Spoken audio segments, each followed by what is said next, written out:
সেনাবাহিনীর কাছে দ্বিতীয় ক্যাম্পাসের কাজ হস্তান্তর সহ ৩ দফা দাবিতে জগন্নাথ বিশ্ববিদ্যালয়ে চলছে শাটডাউন কর্মসূচি। সেখানে আছেন সহকর্মী রাব্বি হোসেন। সরাসরি চলে যাব তার কাছে। রাব্বি, জানাবেন শাটডাউন কর্মসূচির পেছনে শিক্ষার্থীদের দাবি দেওয়াগুলো কি?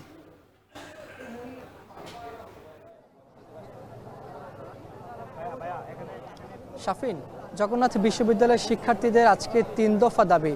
প্রথম দাবি হলো তাদের দ্বিতীয় ক্যাম্পাসের যে কাজ সেটি সেনাবাহিনীর কাছে হস্তান্তর করাই আসলে প্রথম তাদের দাবি। এছাড়া রয়েছে তাদের যে বাণী হল রয়েছে, সেই বাণী হলের কার্যক্রম বা বাণী হলের যেই সম্প্রসারণ প্রক্রিয়া সেটি আসলে দ্রুত কাজ করার জন্য। পাশাপাশি তাদের যেহেতু আবাসন সংকট রয়েছে, সেই আবাসন সংকট যতদিন পর্যন্ত নিরসন না হয় ততদিন পর্যন্ত তাদেরকে ৭০% আবাসন ভাতা দেওয়ার দাবি নিয়ে তারা আজকে গণ অনশন কর্মসূচি পালন করছেন। এখানে জগন্নাথ বিশ্ববিদ্যালয়ের শিক্ষার্থীরা তারা বলছেন যে এই গণ অনশন কর্মসূচি পালন করতে গিয়ে তাদের 15 জনের মতো শিক্ষার্থী অসুস্থ হয়ে হাসপাতালে ইতিমধ্যে আসলে ভর্তি হয়েছেন। তবে আমরা বিশ্ববিদ্যালয় প্রশাসনের সাথে কথা বলার চেষ্টা করেছি, তারা এখনও আমাদেরকে আনুষ্ঠানিকভাবে আসলে জানাননি তাদের এই কর্মসূচি যেহেতু শিক্ষার্থীরা পালন করছেন তাদের এই কর্মসূচি আর কতক্ষণ বা কত দিন চলবে। তবে বিশ্ববিদ্যালয়ের প্রশাসন তাদের সাথে একাত্মতা পোষণ করেছেন বলে আসলে জানিয়েছেন এখানে যারা শিক্ষার্থী রয়েছেন। তবে তারা আসলে কোনো একাত্মতা পোষণ নয়, তারা চান তাদের যে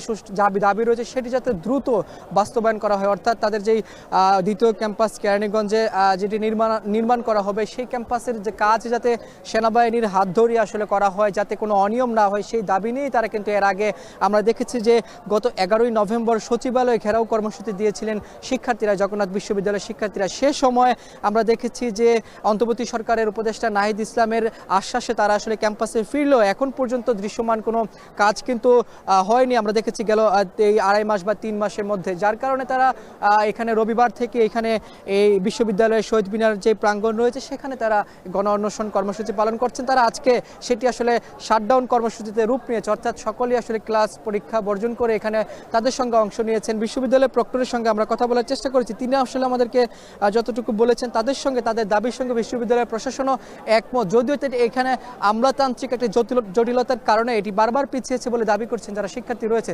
তবে তারা চান যতদিন পর্যন্ত তাদের দাবি মানা না হবে ততদিন পর্যন্ত এই দাবি নিয়েই তারা আসলে তারা এই অনশন কর্মসূচি পালন করে যাবেন, বিশ্ববিদ্যালয়ে তারা অবস্থান কর্মসূচি পালন করে যাবেন ঠিক যতদিন পর্যন্ত তাদের এই 3 দফা দাবি পূরণ না হয়। তাদের দাবির সঙ্গে একাত্মতা পোষণ করে সরকার কোনো দৃশ্যমান কোনো উদ্যোগ যতদিন পর্যন্ত না নেবে ততদিন পর্যন্ত তারা এই ক্যাম্পাসে অবস্থান করবেন এবং সেখানে তারা ক্লাস পরীক্ষা বর্জন করে অনশন কর্মসূচি পালন করবেন বলে আমাদেরকে জানিয়েছেন এই জগন্নাথ বিশ্ববিদ্যালয়ের শিক্ষার্থীরা।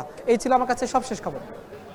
3 দফা দাবিতে গণ অনশন ও শাটডাউন কর্মসূচি পালন করছে জগন্নাথ বিশ্ববিদ্যালয়ের শিক্ষার্থীরা।